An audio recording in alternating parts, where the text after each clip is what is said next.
Whawhero I nei vahenga le fiafio sa pati pa ia o le atua. Ia o nei vi inga lava. Mai kia, te koe rua. Ia o nei vi inga lava e. Wha mai ai foi le sa pati o le atua. Ia. Ai bese foi o tape nanga mo le sa pati foi ia. Nisi foi o nei o tatu ainga o loa o mau papa au i Amerika Samoa le laka mai. Hawaii, ia, Alaska, Amerika le malo tele. Ia, mai si atu nu o le lalolangi ka kukele o aso whakas. Ia, le alai pe o na iai le wha moe foi. Wa mahe a fo tapati o le atua, le ala ua tatou whenua i foi le nei vaenga le fiafi. I lunga o peau mga lungalu le ea, i tūlanga i upenga o whamtaranga po upenga te whailangi. Ia, mo vosi tatou whenua inga tatou taratara noa. Ia, mai ngui vusau ki pangeke. O le alau, o lo kisa fai de kampe le pole pangeke. Pangeke la popoko, kama fai antena. Kama fai mkasusu. Ia, kama fai antena le. Le kioaka ule mangingo le internet le e pupu le antena. Ia, vai. So se si kaidi apa wale me ia pangeke. Ia. Ai moli fo ele. Ele pukoko. Moli ele pukoko la fiafi. Ka ko ke vai vala. O pingi ka ko pangeke. Ya. To telo la tunu le mfa fatisi bai lunga. Lunga ho ka ko YouTube channel. Fortino Josefa. Le fa pe mai high Chris. Yo, o le mele le kupugi. Wa fa ingoa fa kasia u ingoa ka ifa.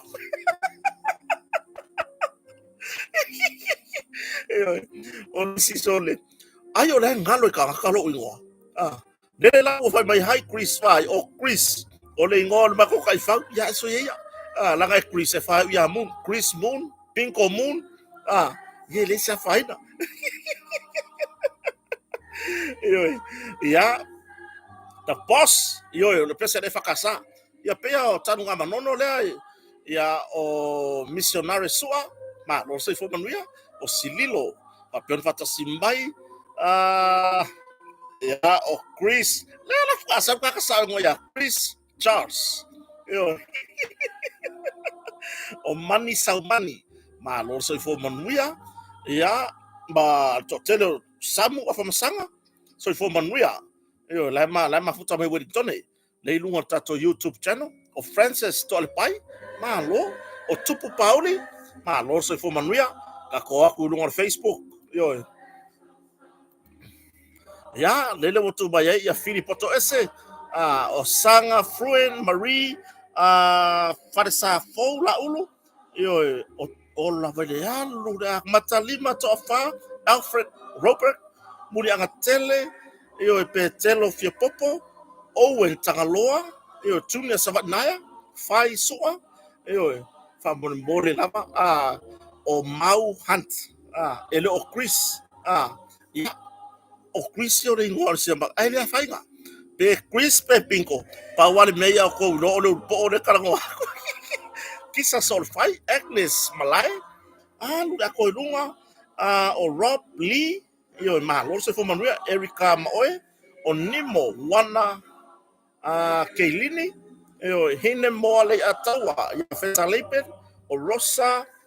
o Pusi tole a Skellen, o Sanga Fruen by Lei Vili. O ya dura ko nga Yose come lole fai malo lava. Tu faina fa vai. Ya, Tasileota Ioane, soi fo manuia. Ya, Servia Iva Silipa, Sarah tu ave fimono, Viane Leala, o Peta Sone. Hine moa le ataua lele wa asauda kal melegi, a se fasi melegi fo I Michael Stowers. Ai mafuta mai melpone Josephine, tu pola, ya, o sio ati PMP. Empefua malo se fo manuia oi hepe maloni maloni wa mai ia mana tatu ainga o to elau le moto atafu nuku nonu oi foi malesi moku sole ia tala ave amitonai o fafati tupai ia o lita sope fafetai o voia woi vai dele mafuka mai fiki se ukale no ya maripo sauge mea Amy Roberts ia asaeli isara muri angatele meki le ala futu amawar sofa atoa muri angatele meki o Stacy Teo ngai ia asaeli isara ma lo lava ia fa anunu yone Kakor kalau amal waku de kakorisi o Vini kalfai fina so ko manuia Vini ya ambar taba fa ya lale ya atono lo to tu sa ta to fa manuia ko ta tom ta sili ma lo fo lau ma lo fo i tu mai lo to so fo lau le ma se ola vai fo le nei fata wa ile afia fi fo nei sapat ko ta to fe lo ayai Paula Smith e o Perlini Jacinta Taupo Samoa o Potsman Us o Emerald la ulu la ka wawang ngau fale kongo koi mau de la worka ko ni ya so ya yo ka ngoi fora ye la pankeki ko coffee oka pankeke dia wa kau mai I fale ula tai fa sanga ile leia mar katoliko fale ula I taile men lo yo ole a hingo skamau o la udi da mali to Joseph Paka yo non puya yo fa pangya ka balo Joseph Paka ngi yo ele ngatala wa fia sa ya a tulangai ya so fa peola ba ya so yo o tulangai leile wa ya wa fa ya kulangai ingai kamai isingisi ya ingai lunga fale ya wa mau ya kupe yo wa mau ya kupe ya ele va pela wa sori si va ngala so sa ai ongor ko kelo la ko mga umyang pankeke fa tai le wa una yo fa tai le wa una le fo fayona ona ba wase ipukio la fia ya ku reila le poko yo wala nga isa mai sesi ho le pa peo fa mamango ho ya umele le ai ba le fo maka pula ka koko yo ele malosi ya apio tu langana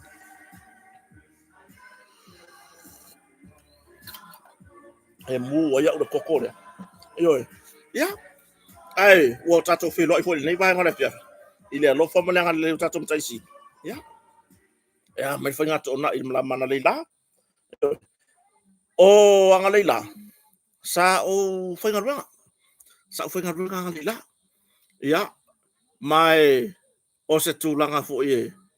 aya fa apia ka ka so e wo walu fa fo yo ya lo ngo walu ngala langa vidi mai ya sikama fo ilanga lu ngala langa mako fo mai sore sa o oile kiuke sa o oile kiuke nge ki sa we fo nge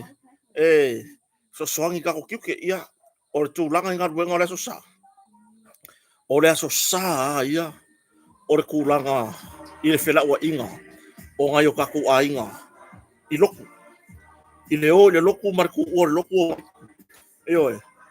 sa yengi fa ka ngala so sa o le so sa ya ile mele pise taxi sa monei o fela wa inga nai nai o tatu ainga foi e o sa hinga basi o is so ya mata ilinga yo lele fu ko ku ma ko baro Amerika mele angai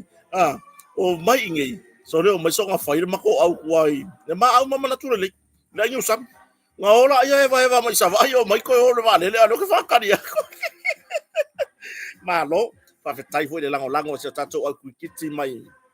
Utah America let's no boys let's sa malanga mambao mai e lango foi le toi tu fa singa le or kiti Samoa yo or kiti Samoa ya kele ala kele mwangana fa peona o fana ya fa tai fo ina yeta mali I matato au mayuta ni lo porta sanga fo o mai au luai fa pe mai ya le tupu fia o le la malanga mai I Australia ya martu langa au New Zealand au wala wa fa mo le yo ya so ya matailinga ye fo tai mita to fe loi ai saulo lunga mala ka mo Moresby o le sunga ya Moresby o se uso fo sanga lu tanga lu ngolo Yo. Ya. Watu wanga wenga ona onisi fo yo ngal wenga wa fa nga yai. Yo, ya ai fa la malu ka malo ko sora text. Yo, na makala ngola ile sias. Yo, fa mai. Mau alo fa mai fa ko na no kupu. So le waka fiu va isa ave taxi le ya ru maka va mo ko ru. O fa ko o la ku langa ngai. Fa mai sole. Fiu e kuri turn in yo ka vale ingai av ka vale. Ele ke kai nga fa maongi mai a me kar la kale o ngora fe feras fa le. Wa le mo fa kasi mai ka sa sa o yo mana tu lei. Sai fo manuia e ke le so. Yo, ka mai fo ko pa ki ui fo pasi ngana ko ya rika. Ai ya fe mai ka. Yo. Makala ngola ma se usa more speed to low for in sofa ai ngo fa pe fo na fa pale na. O fa yaku Morris. O la ko ngol fa fika o dinga ku. Fa mai so wo fiu va ngaf ka vale le le. Fa ku vai. O la ka vale le ki fi fa pe. E alu waku lo la ka vale su lo ye solo. Ngai lo la ya kama se inga. A wa foi de la amayang o sidi vai ku certain in ai ngumi ile mele le su lo le fa ponga ku pe po. Ya. O wa fa pe ya ka vale fa mai so le mau. Ko fa ya ku akari yanga mai ngira ka vale le ngalu mak ka vale. Fa akari yanga mai nga me ayo makari ari mai ngol fo manungol transport ka vale. Ele lo mai le wa usa fai. E lo ko mer o faka kaka. Ifafo. Kaka ya sa bari fafo. Ko nga ka vale ka la ko mo mospi. Dia ku sa transport le ka vale o lima. Nga makara ya di me fa pia. Se pio maka mon boy ko kolo. Yo, kali yanga mai lalo mane kior ka vale. Kia le nga wa ya kwa ngewo. Sorry. Ko kau ni kia le la i ngor faro ka vale. Se ka ku pa o ko.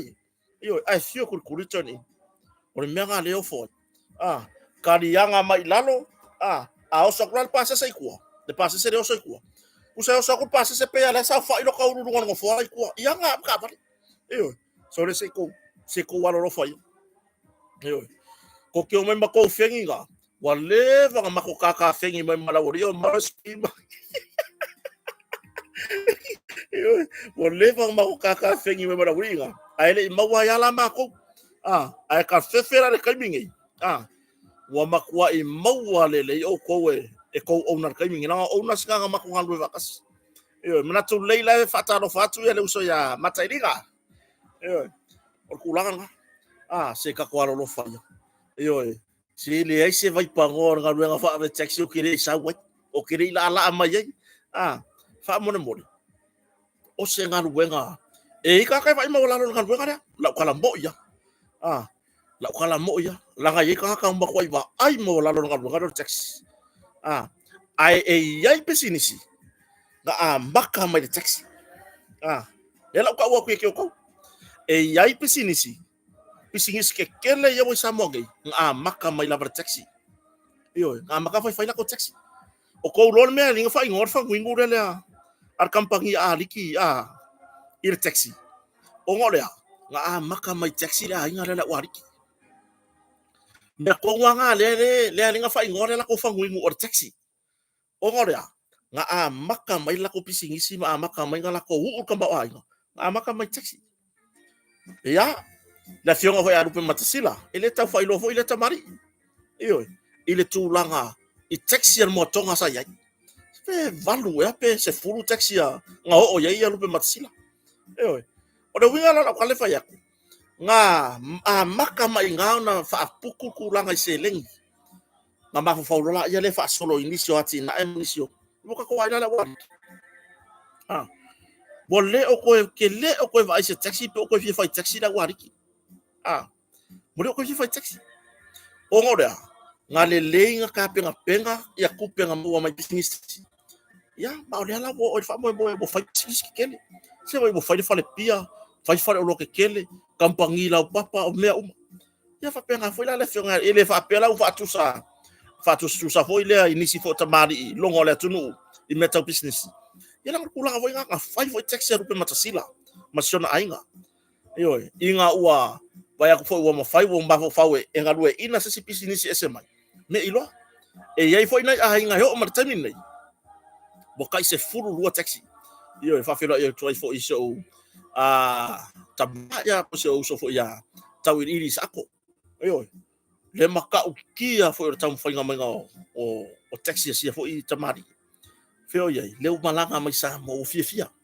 mau ar fangua mau ale fale fo mau ar isi ka vale ala fa wa pe nga fai tau tu ala o nga ka taxi o ela le ave taxi ya ele ya fia uma ia na uso fo I mana I to fa fina wa bo e fo ngai ko fa fingo fo taxi na ya au nanga stand is esse you walk Morris B o kai o the 777 ina uso fo yo kai 777 ma lor nga lue io ya ona ya nanga yer mlava lele pe no mlava lele fa va ma lo fo lo io ma lor tau tu ina uso fo yo lo tau tu ina mlava lele ele di for va lele wale vanga ku kama yo ya e fai fie nga na uso lo tau tu ina mlava lele e fa le lo kamo sembal vaenga sem powerful yo kamo sa ya mana ita mani fo io male tele male no ai ona stand taxi ya au le mele ku ya wola fa kasile le sai komar ki kanga ka ko la vai ka fai ya ta le leia mama na ia le ninga bena ai yai fo ila ko o makua I ola fa ka kala fai si ko kelo ave taxi wo fai no mo dia ma ta fia mtanga benga leo fa pe nga mo o nga ai mo ai ma fala o fa saina pe o marijuana ma le isa io mai de report mtanga benga leo o kama nga lewa le fa nga ngi ki vai isa sa mo o taxi io ya ma wa ave esse ai lava de tartonua io wa ave esse ai lava de tartonua fa talo fa tui nai tamba ma tu on linga wenga o lo fa wa pe ona nga du mai o se be foi nga wa ka fa wa ya ko yo met fa ya su ta ma vo ya elia tu lo foi sofa mai la fio nga lo di elia ya o matua se ta mari ese fa maria loto fo ora na o nanga fia I tangata se uso ya taki ya male to tele la le la baksaka ika ku alalo ka ku ave taxi ngai e fo mai nga wenga fa taxi ya ka kere vai va pe ke fo pe ai o se tu alalo e si la fia ki ka o fia le mele ole fo la fa sa inga man marijuana la tu alalo ele ya o nga wenga le io o la ku alalo le va ko lo fa awa le me mawa e ke far pui sa oya awa o le la fai vo le lamba polo maka o no me le ngora kala o so le la lamba I polo maka I o le ale fai la ngwa luenga ile kulanga ka kaunga ye o le ama ko I malo si ale lamba polo maka io e curioso ko pasa se ko ngura sa fa yo maka tu lo la o ngore o le o lo ma fa ni so tu la ona o etang fia fo la fa saina o le ngaruenga la o mo yar kai mingi makwale le ya ku taxi io makwale le ya ku per taxi o ke le loa po le hale me e fa pe mai le sia taxi o ki daso ai o le mia mongi ya io ka ko loa le ka ko ke le o fu re fale a ngoma se ku pe mo io usur ka ya e ka ai fore kai miro ke uso mori la fa na ura fai far fi ko ma ko o da drop la fa o ke fai ngaru wenga mai ai ngar kai minga io e fai fore lua kai me ko ku uai ya po wa kar kolu ko wa le piki wo ova mar se laula ku pe se laula sfuru se laula tor sfuru io ya es ele ka wa for pensing ia ele ka wa for pensing ia ka sa rola ia le kolu se furu le ova fa ka se vai mo akamaki io aku ese se la kwala ya le votas ki vai show sort tu fia de atawa ya o le si sa nga tu fia sa ngi fai matrix fa ku in mak ya atu lang o ele ki ka ngo fia fo la fa sainga o le isa man marijuana e kukusa le ya fianga le mafau I fola ufasaina nga e le fa pe a isanga fa mai la ia le ese nga ngo amaruanga nga ese la ia le ile anganga ia o le mea le la alofia nga lunga fa taxi sei vai ele mesa ia e vili mai kuri mesa ka vale nga se I mo mo dia kwa makira o ma kenge kira o e hanu ka vale ar kai mingi wo so mai markinga wo so mai markama e ke fa alongo la le ule se waka popole ai I ngai mako fa ngau yo le fata si mai ia ali o ai ngai sako ia masih usawao le sunga ya timo laulangi yo ia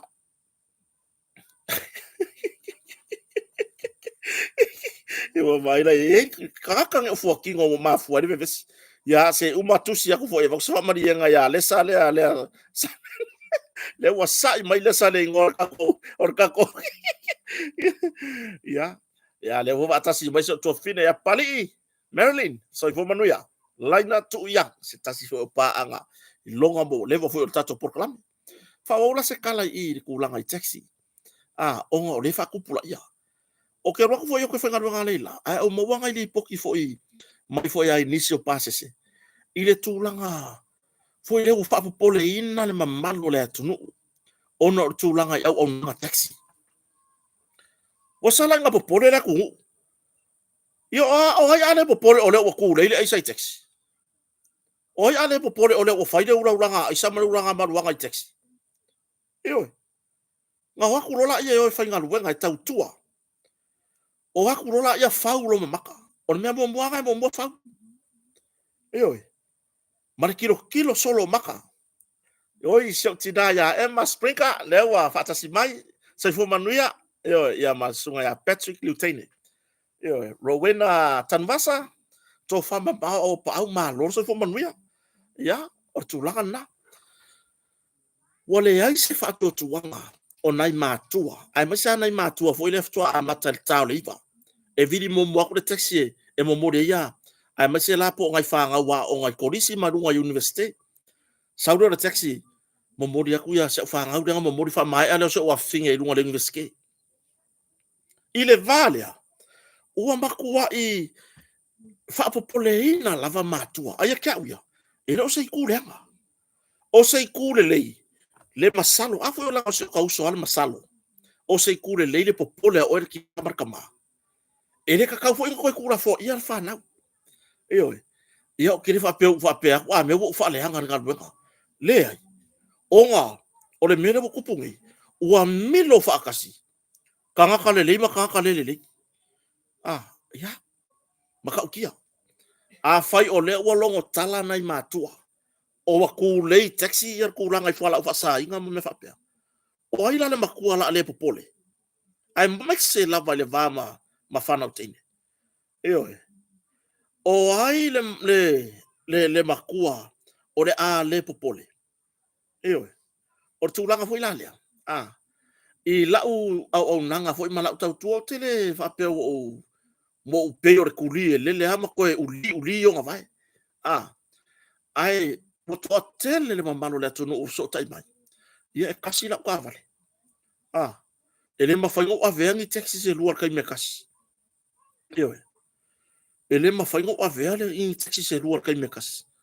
o so tai mai la wal me foi la le na fa so ai fo ia le usa fo ele porto far vai blaya asta tava ri ko ilungan mato poklan ile vai mai malava lele o pes malava lele lo ka ma fo ile ngale le wa makuku o ngole tele ona yo tatu tangata ai masala o ko le malanga mai fafo o ko I loa le onga maka upa pengi ia tunu o to wala lampa pa awai wo ko kilo I le onga e so ka isa o bela ya a faila e le nga fakia o ka vanga o mai nga wenga ya o ka ngola ia va ai kanga la kala mong ya le fa fonga mai foi na yo uso afta vale ka ngaka fa ko ko ai ngai pe la ko kala ngoa mai ele ai ni winga foi ngai e ongo me ia nga wenga o ka ngola ia va ai sesi e la ko ai sa uso ka le na va re ko ka ngo mai mala va sa we le fa kari ka pa se seria kusi le lele ngoi dunga le pepa iyo kusi e ko kura ngai ka we fa kari ya ngai la ko pasa se mai fatan malo mala ko la papa boy ale fa ofio ko mala taxi le foi ku bala o tulanga na le wo ya iyo ai ese lo fata wo o ye ninga wenga taxi ya e ka ke mafuka ma ya o la taxi o se ka fai fa ko anga ko me ai ko ma ko fale fa ya ma ko malu ele i mafai ngai se kanyo wo fa pe ko a me o le wo ka le pe lunga i official ma lo le wo ka computer i lunga i le ya o le winga la kala yo ka ko ngai ave taxi tu o lalo fa le uso ya wale it fa ya ele tu puan nei tu lang fa pe ele tu pao o nai tinama ma nai tin tamai tai fo wo fa ngal winga taxi la ku lalo a e loa ke kango fia ku langa o me o fua la fa sainga ele o saunga luenga kongurea o ngorea ka ke alofa ku oi ka ke alofa yalo ma fa na o le tunu po le mamalu fo le tunu o lo fa nga inga le o na awa o mea ya la o so fo lo ma fa e oi o lo kango fa ngalo pa se kaka ya la to fa ta wa me fa pena e oi o lo ki kilo le ako vo le la ka ki mai walu pa se ngalo la ako ngai kang la ya le manga vo le fa ngalo si ila ngapo ha me ko e oi pa ul ke fongi le ai so ma fa ko fa foi o ngole su e lo ma fa po fese me mo wesa marijuana la ula ko la alo ese ele fo se upu ka alo ese ese mai le ngala lo langi ke ya iyo o le ngalu wenga taxi o se ngalu wenga le lei ese lo fa fe tai le tu le ngalu wenga ele misi ai mele le ya al mafanga iyo ele misi ya wa mo wasa ka me ngai le ngalu wenga wa mo wasa ka vale iyo ya le foi la tau no le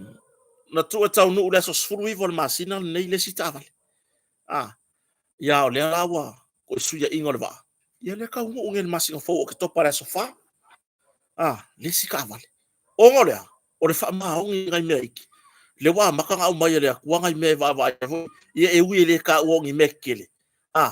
le wa maka nga kupu fa man yanga yo la lui o le ave taxi fa pe ke fa ma o ni la ngol wenga na se foi a wala le tua mai le ka e ma mau ka ko ma fa fa male fina ngalo le tua ya o tu langa na ka ko fa se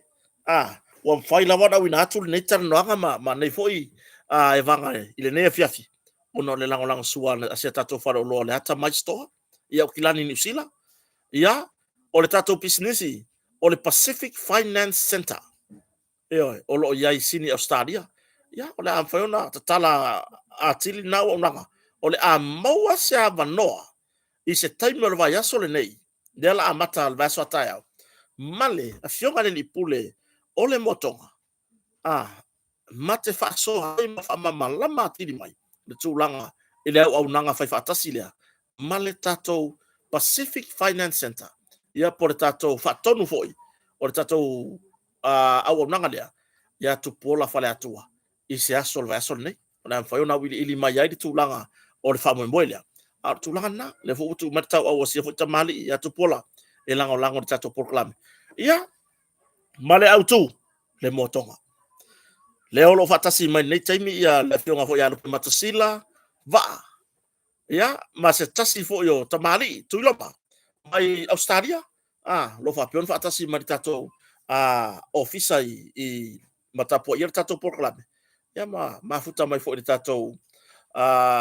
ofisa i pia por ofisa tato motonga ya pia ya tu loma